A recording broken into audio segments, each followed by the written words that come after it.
First is SCON Res 14, which will build on the success of the American Rescue Plan and put us on a path toward delivering long-term transformational investments in our economy, our workers, and the future of every single American.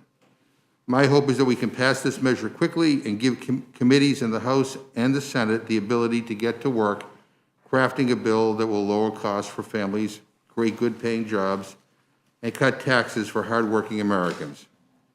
Next is HR4, which will stem the tide of anti-democratic policies being enacted in states all across this country and protect the path to the ballot box for every single American.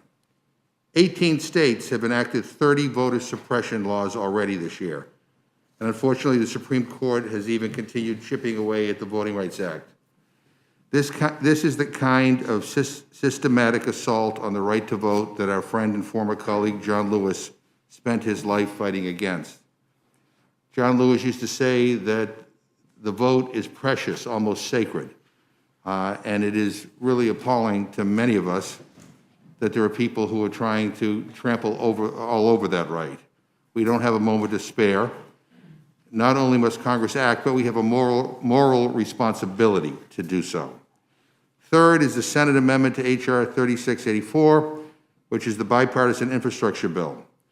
Look, I've got bridges in my district that are older than most of your states. Roads, bridges, and highways all over this country are crumbling, and many are in a state of terrible disrepair. And I'm glad that we finally have a president who views this issue as more than a slogan. We don't have infrastructure week, we have an infrastructure president. And the Senate passed an infrastructure bill.